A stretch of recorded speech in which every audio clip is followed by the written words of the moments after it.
مسجد میں بھی جائیں گے. پیارے نبی اکرم صلی اللہ علیہ وسلم کا ارشاد ہے من صام رمضان ایمانا و احتسابا غفر له ما تقدم من ذنبه. دوسرے ہمارے مہمان عالم دین راولپنڈی سے جن کا تعلق مولانا عبداللہ خدامی صاحب، ان کو اپنی ٹرانسمیشن میں ساتھ شمار کریں گے. ایک چھوٹی سی بریک.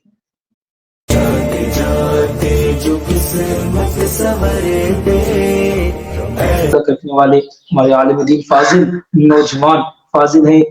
یہ جامعہ فاروقیہ راولپنڈی سے. میں سے درخواست کروں گا اسٹوڈیو میں تشریف لیں مولانا عبداللہ خدامی صاحب. یا السلام علیکم ورحمۃ اللہ وبرکاتہ. وعلیکم السلام ورحمۃ اللہ وبرکاتہ. زہر صدیق بھائی کیسے ہیں آپ؟ خیریت سے ہیں؟ جی الحمدللہ، دعائیں آپ کی، اللہ پاک آپ کو سلامت رکھے. جی عبداللہ خدامی صاحب، سب سے پہلے تو آپ کا بہت شکریہ، آپ نے نور رمضان ٹرانسمیشن کے مزاج جی کو اپنا قیمتی وقت دیا اور ہم سے گفتگو کرنے کا ہمیں موقع فراہم کیا. جی بارک اللہ جی. نور رمضان ٹرانسمیشن اور آپ کی زہر بھائی خدمات اور آپ کے ساتھ جو مزید ٹیم ہے، میں ان سب کو خراج تحسین پیش کرتا ہوں. اور میں اپنی گفتگو کا آغاز کرنے سے پہلے اپنے دارالعلوم فاروقیہ اور مادر علمی کا ذکر کرنا مناسب سمجھوں گا کہ آج اگر میں اور آپ کسی میدان میں یا کسی پلیٹ فارم پر بھی موجود ہیں، اللہ رب العزت نے کوئی بڑا برابر عزت سے نوازا ہے تو وہ ہمارے مادر علمی اور ہمارے استاد محترم شیخ الحدیث حضرت مولانا قاضی عبدالرشید صاحب دامت برکاتہ اللہ علیہ کی دعاؤں کی برکت سے. تو آج کا عنوان چونکہ آپ نے انبیاء کی سرزمین فلسطین اور ماہ رمضان، ان کا آپس میں کیا تعلق ہے،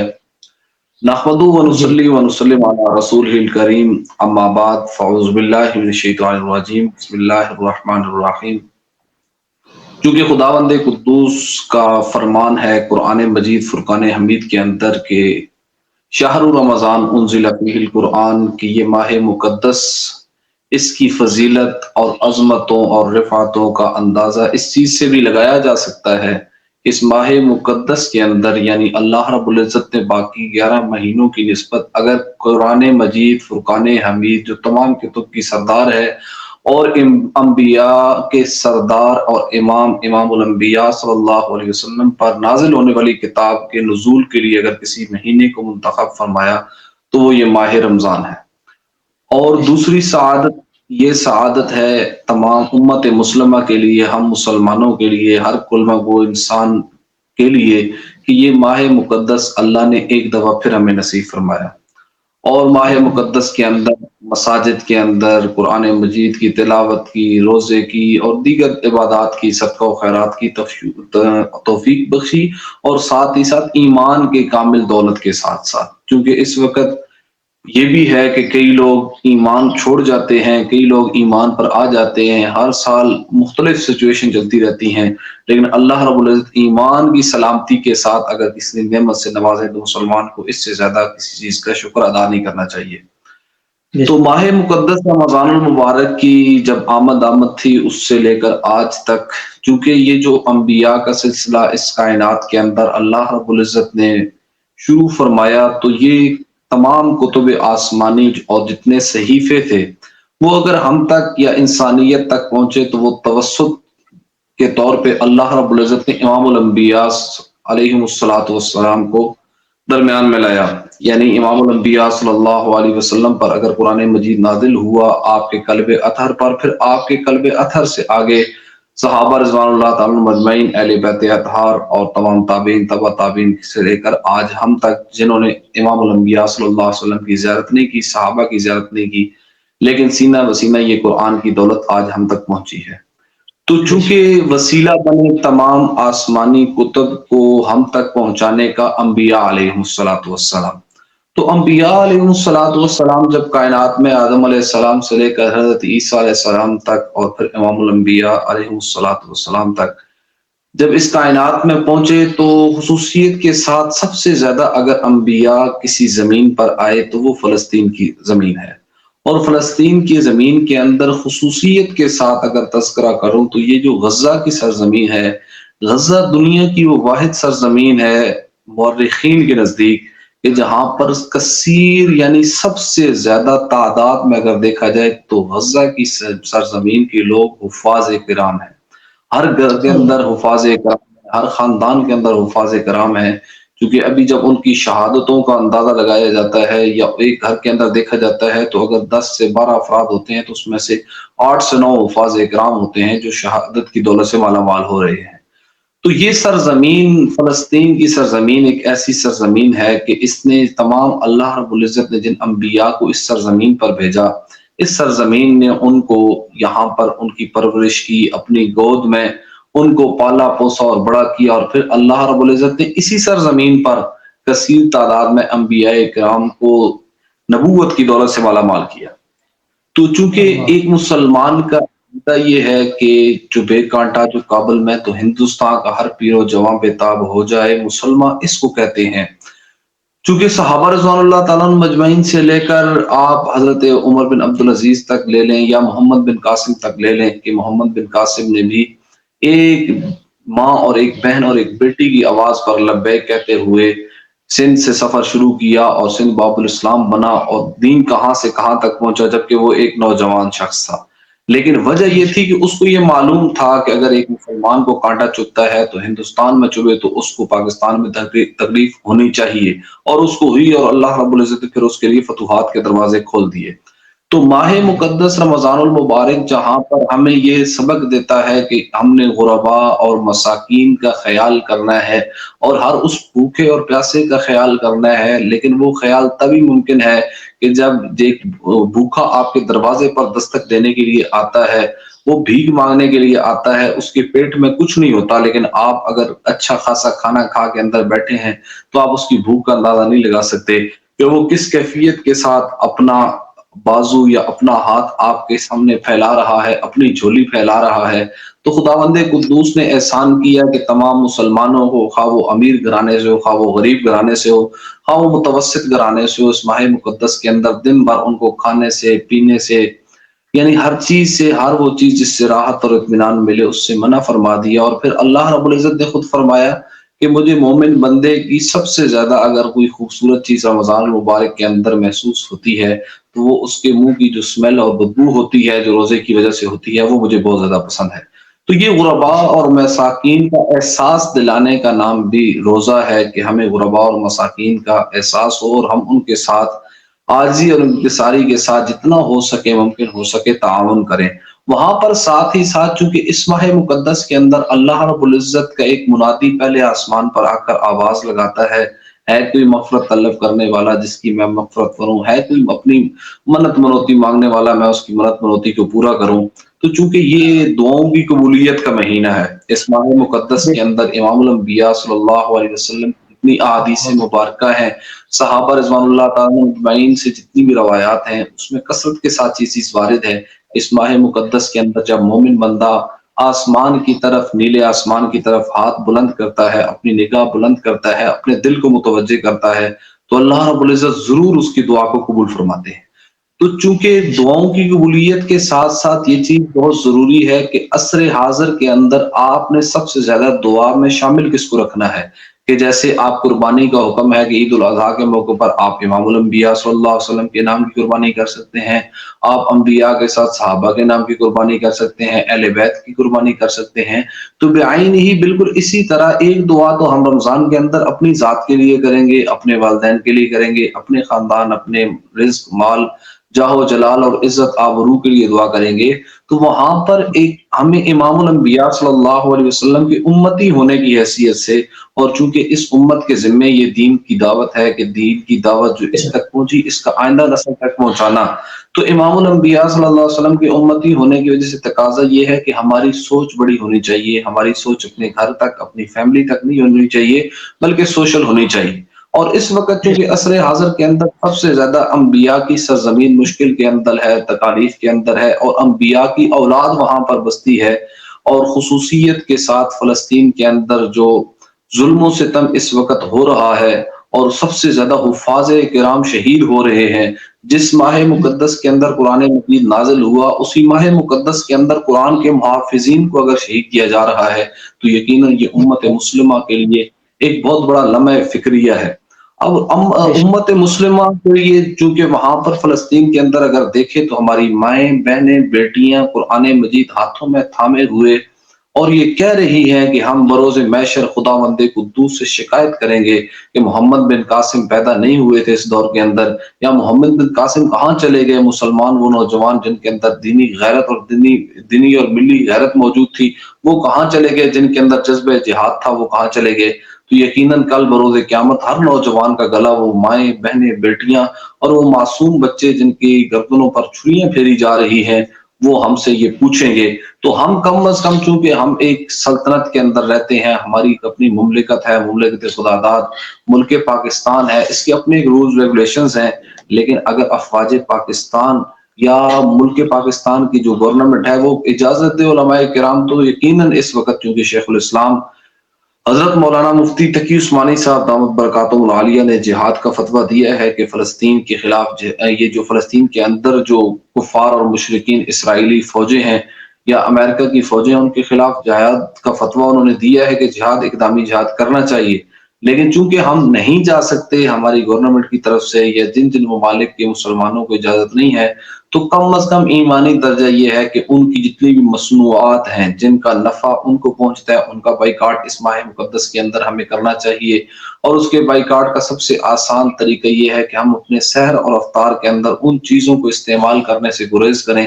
جو پروڈکٹ آف اسرائیل ہیں یا احمدیوں کی پروڈکٹس ہیں یا امریکن پروڈکٹس ہیں، خصوصیت کے ساتھ جیسے KFC ہے یا اس کے علاوہ بہت ساری پروڈکٹس ہیں، ان کا بائیکاٹ کرنا ہمارے لیے بہت ضروری ہے۔ لیکن ساتھ ہی ساتھ ہمیں یہ بھی کوشش کرنی ہے کہ ہم نے ہر دعا کے اندر، ہر نوافل کے اندر، جتنے بھی نوافل ہم اپنی ذات کے لیے پڑھیں یا اپنے خاندان کے لیے پڑھیں، تو وہاں پر فلسطین کی ماؤں بہنوں کی مدد اور نصرت کے لیے بھی ضرور پڑھیں کہ اللہ رب العزت ان کی مدد فرمائے، نصرت فرمائے، اور دشمنان دین کو، دشمنان قرآن کو، دشمنان حفاظ کرام کو، دشمنان سلطنت سرزمین انبیاء کو تباہ و برباد فرمائے، خواہ وہ امریکہ ہو، خواہ وہ امریکہ کے نام پہ کوئی بھی شخص ہو، اسرائیل ہو جو کہ خود ایک ناجائز ریاست ہے۔ پاکستان کے بانی قائد اعظم نے خود فرمایا تھا کہ وہ ایک ناجائز بچہ ہے جس کو ہم نے کبھی تسلیم نہیں کرنا، اور الحمدللہ تعالی ملک پاکستان یہ ہمارا فخر ہے، اور ہماری قومی اسمبلی سے لے کر سینٹ سے لے کر تمام اداروں کے لیے یہ فخر ہے، افواج پاکستان کا بھی یہ فخر ہے کہ باوجود بہت بڑی بڑی کوششوں کے الحمدللہ ثم الحمدللہ انبیاء کے سرزمین کے اس دشمن کو کبھی بھی ملک پاکستان نے جو کلمے کی بنیاد پر بنا تسلیم نہیں کیا۔ ہم اس پر بھی ملک پاکستان کی حکومت کو بھی اور افواج پاکستان کو بھی اور آئین سازوں کو جنہوں نے آئین بنایا، قائد اعظم محمد علی جناح سے لے کر حضرت مولانا مفتی محمود صاحب دامت برکاتہم العالیہ نور اللہ مرکزہ کو خراج تحسین پیش کرتے ہیں کہ انہوں نے ہمیشہ دینی اور ملی غیرت کے ساتھ ملک پاکستان کے آئین کو اٹیچ رکھا۔ تو اس وقت ہم اپنی جہاں پر دعاؤں میں ان کو یاد رکھیں، وہاں پر ساتھ ہی ساتھ ان کے لیے جتنا ممکن ہو سکے ڈونیشن کا انتظام، اگر جہاں پر معتبر ذرائع سے، جیسے شیخ الاسلام حضرت مولانا مفتی تقی عثمانی صاحب دعوت برکاتہم العالیہ یعنی دارالعلوم کے پلیٹ فارم سے، اسی طرح بیت السلام کے پلیٹ فارم سے، اسی طرح بہت سارے ادارے ایسے ہیں جو ڈونیشن فلسطین کے لیے بھیج رہے ہیں، تو رمضان کے اندر ہمیں اپنے زکوٰۃ، عطیات، فطرانہ اور دیگر جتنے بھی واجبات آپ ادا کرتے ہیں یا نفلی صدقات ہوتے ہیں، اس میں سے ضرور حصہ اہلیان فلسطین کے لیے، مظلومین فلسطین کے لیے ضرور بھیجنے چاہیے۔ اور پھر اس کے بعد ساتھ ہی ساتھ جس کا جتنا بس چلتا ہے یا جس کے پاس جو پلیٹ فارم موجود ہے اس پلیٹ فارم پر دیگر عنوانات کو پیچھے رکھ دیں، لیکن اس وقت کا سب سے اہم عنوان یہ ہے کہ ہم نے اویئرنیس پیدا کرنی ہے کہ فلسطین کے اندر جو ہو رہا ہے وہ بہت بڑا ظلم ہے، تاکہ بروز محشر خداوند قدوس اگر ہم سے پوچھے کہ آپ نے ایز اے مسلم، آپ نے کلمہ گو ہونے کے ناطے کیا کیا تھا، تو ہم یہ تو کہہ سکیں گے کہ یا اللہ جس بھی پلیٹ فارم پر بیٹھے تھے، جس بیٹھک میں بیٹھے تھے، جس مجلس میں بیٹھے تھے، کسی ٹی وی چینل پہ بیٹھے تھے، یہ فیس بک سوشل میڈیا کو استعمال کر رہے تھے، الیکٹرانک میڈیا کو استعمال کر رہے تھے، پرنٹ میڈیا کو استعمال کر رہے تھے، ہم نے ہر جگہ پر آپ کے انبیاء کی سرزمین کے نام کو بلند کیا اور اس کی عزت اور رفعت کو بلند کیا اور اس کے اندر ہونے والے ظلم و ستم کی مذمت کی ہے، اور ہمارے چونکہ حق کے اندر یا ہمارے اختیار کے اندر یہی کچھ تھا، اگر اس سے زیادہ ہمارے حق میں کوئی بھی ہو تو ایمان کی دولت مومن کے اندر اتنی مضبوط ہے کہ جب ایمان کے ساتھ مومن بندہ کلمہ جہاد بلند کرتا ہے یا کلمہ تکبیر میدان جہاد کے اندر بلند کرتا ہے، تو پھر سیدنا حضرت فاروق اعظم رضی اللہ تعالی عنہ کی طرح دشمنان دین اسی نعرے کے بعد ہی بھاگ جاتے ہیں۔ تو اللہ رب العزت سے ہم یہ دعا کرتے ہیں کہ اللہ رب العزت اس ماہ مقدس کے اندر ہماری سیر و افطار جو ہم نے شہری کے اندر طرح طرح کے کھانے کھائے، اسی طرح ہم افطاری کے اندر طرح طرح کے کھانے کھاتے ہیں، لیکن جب سوشل میڈیا کو استعمال کرتے ہیں، فلسطین کی ماؤں بہنوں بیٹیوں کو ایک ایک لقمے کے لیے ترستا دیکھتے ہیں، تو یقیناً جو ہمارے کھانے کا ذائقہ ہے وہ بھی بد ذائقہ ہو جاتا ہے۔ اس لیے ہم یہ دعا کرتے ہیں کہ اللہ رب العزت ہر ہمارے مسلمان حکمران کو، خواہ وہ کسی بھی اسلامی ممالک کے حکمران ہوں، ان کو حضرت عمر فاروق رضی اللہ تعالیٰ عنہ جیسا جذبہ اور ان جیسی غیرت ایمانی نصیب فرمائے کہ وہ اس اسرائیل ریاست، جو کہ چھوٹی سی ریاست ہے، ایک مسلمان حکمران کے لیے، ایک مسلمان ملک کے لیے وہ اتنی بڑا ٹارگٹ نہیں ہے، تو اللہ رب العزت امت مسلمہ کو بیدار ہونے کی اور متحد ہو کر اس ناجائز ریاست کو ان ظلم و ستم سے روکنے کی توفیق عطا فرمائے۔ اور دوسرا خصوصیت کے ساتھ میں یہ ذکر کرنا چاہوں گا، سیاسی پارٹیاں اپنی جگہ، سیاسی دلچسپیاں اپنی جگہ، ملک پاکستان کے اندر سینٹ کے اندر ایک خوبصورت قرارداد قومی اسمبلی کے اندر بھی ہماری الحمدللہ منظور ہوئی، فلسطین کے حق کے اندر، غزہ کے حق کے اندر۔ تو جتنے بھی ہمارے سینیٹرز حضرات نے، MLA حضرات نے اس میں ووٹ کیا، میں ان کو بھی اسپیکر سے لے کر تمام کو، پرائم منسٹر تک، سب کو خراج تحسین پیش کرتا ہوں۔ اور میں یہ بھی التماس کرتا ہوں، اور ہم علماء کرام کے پلیٹ فارم سے، نوجوانوں کے پلیٹ فارم سے، پرائیویٹ سکولز کالجز کے پلیٹ فارم سے، کہ اس وقت گورنمنٹ آف پاکستان کو اور پاک آرمی کو، افواج پاکستان کو، چونکہ جب بھی مدینہ بیت اللہ کے اندر جنرل مشرف کے دور کے اندر جس وقت وہاں پر خدشات لاحق ہوئے، تو انہوں نے پاکستان آرمی کی مدد لی، اور الحمدللہ ثم الحمدللہ ایرانی انقلاب کا مقابلہ افواج پاکستان نے کیا اور بیت اللہ کے تحفظ کی قسم کھائی۔ تو اب بھی ہم فلسطین کے تحفظ کے لیے، غزہ کے تحفظ کے لیے اپنے chief of army staff general Asim Munir صاحب سے، جو کہ حافظ بھی ہیں، سید بھی ہیں، ہم ان سے بھی یہ ریکویسٹ کریں گے کہ آپ اس جگہ پر سٹینڈ لیں، اور اسرائیل کے خلاف ایسا سٹینڈ لیں کہ کل بروز محشر جب آپ اٹھیں اور میدان محشر کے اندر پیش ہوں، اللہ نے آپ کو اتنا بڑا دنیا میں عہدہ دیا ہے، تو اگر میدان محشر اٹھیں تو آپ فلسطین کے محافظین بن کر اٹھیں، جہاں پر ہماری افواج پاکستان کا تعارف مملکت خداداد کی سرحدوں پر تحفظ کے نام سے کیا جائے کہ یہ محافظ تھے، وہاں پر فلسطین اور غزہ کے مسلمانوں کے محافظ بننے کے ساتھ بھی ان کا تعارف ہو۔ اور اسی طرح جتنی جہادی تنظیمیں ہیں اس وقت غزہ کے اندر اور فلسطین کے اندر، ان تمام جہادی تنظیموں کے لیے بھی ہم دعا گو ہیں کہ اللہ رب العزت ان کے ہاتھوں کو مضبوط کرے۔ قطر اور دیگر جتنے ممالک سپورٹ کر رہے ہیں، اللہ رب العزت ان کو بھی مزید ہمت کے ساتھ اور جذبے کے ساتھ اس کار خیر کے اندر حصہ ڈالنے کی توفیق عطا فرمائے۔ تو آپ کی خصوصیت کے ساتھ یہ ٹرانسمیشن ہے، اس ٹرانسمیشن کے پلیٹ فارم کو بھی مؤثر بنائے، اور جتنے بھی نوجوان آپ کے ساتھ اٹیچ ہیں، اللہ رب العزت سب کو دین اور دنیا کی بھلائیاں نصیب فرمائے۔ اور عزیر بھائی، آپ کو اللہ رب العزت اس مشن پر، جس مشن پر آپ چلے ہیں، اس پر استقامت بھی نصیب فرمائے، اور آپ کی جو ٹیم ہے، جتنے دوست احباب آپ کے ساتھ ہیں، اللہ رب العزت آپ کو اس پلیٹ فارم کے تھرو آپ کو بروز محشر سرخرو ہونے کا موقع نصیب فرمائے۔ بہت شکریہ، دعا میں یاد رکھیں۔ بہت شکریہ مولانا عبداللہ خدامی صاحب، اپنے خیالات کا اضافہ فرما رہے تھے، گفتگو فرما رہے تھے عبداللہ خدامی صاحب کہ رمضان اور انبیاء اکرام کی سرزمین فلسطین کے انبیاء کا سرزمین فلسطین سے کتنا گہرا تعلق ہے، اور ماہ مقدس ماہ رمضان میں ہم سرزمین فلسطین کے ساتھ کس طرح وابستہ ہو سکتے ہیں، اور کافی چیزیں بتائیں کہ اگرچہ ہم اپنے زور بازو سے بے شک وہاں جا نہیں سکتے، کیونکہ ہر ایک ملک اپنا تقاضا ہے، لیکن ہم اپنے گھروں میں بیٹھ کر نوافل کے بعد ان کے حق میں دعا ضرور کر سکتے ہیں، اور جو ایسی مصنوعات جو کہ اسرائیلی پروڈکٹس ہیں ان کو ہم اپنے سیر رفتار میں استعمال نہ کر کے ان سے بائیکاٹ بھی کر سکتے ہیں۔ اور تمام دوست احباب جنہوں نے حضرت کا یہ بیان سماعت فرمایا، میں بھی سب سے یہی التماس کروں گا کہ ان باتوں کو آپ مد نظر رکھ کر اپنے ان فلسطینی بھائیوں کو، بہنوں کو، ماؤں کو، ان کو اپنی ہر دعا میں یاد رکھیں، اور جتنا ہو سکے آپ ان کو سپورٹ بھی کریں، جس طرح انہوں نے فرمایا کہ بیت الاسلام اور مفتی تقی عثمانی صاحب دارالعلوم دیوبند اور چند اس طرح کے جو مدارس ہیں، اس طرح کے پلیٹ فارم ہیں جن کے ذریعے سے یہ ڈونیشن وہاں تک پہنچائی جا رہی ہے، امداد پہنچائی جا رہی ہے، تو آپ پھر جو اپنے آپ کے عطیات ہیں یا صدقات ہیں، نفلی صدقات ہیں، آپ وہ ان تک پہنچائیں تاکہ آپ کا بھی حصہ شامل ہو سکے۔ تو آج کی ہماری اس ٹرانسمیشن کا جو عنوان تھا مولانا عبداللہ خدامی صاحب کا، وہ یہی تھا کہ رمضان اور انبیاء کرام کی سرزمین فلسطین کہ انبیاء کرام کا سرزمین فلسطین سے کتنا گہرا تعلق تھا۔ تمام دوستوں نے سماعت فرمایا اور آپ کو معمول کے مطابق احادیث مبارکہ جو کہ اللہ کے پیارے نبی صلی اللہ علیہ وسلم کا ارشاد ہے، حضرت نے بھی بیان فرمایا کہ اللہ رب العزت کو روزے دار کی جو سب سے پسندیدہ چیز ہے اس کے منہ کی بو پسند ہے، جو کہ سارا دن بھوک پیاس کی وجہ سے ایک جو منہ کا ذائقہ ہوتا ہے وہ بدل جاتا ہے، جس سے ہم خدا را ہمیں اس سے بھی گریز کرنا چاہیے۔ ہم ایک دوسرے سے قرت محسوس کرتے ہیں، گھٹن محسوس کرتے ہیں، لیکن اللہ رب العزت کے ہاں اللہ نے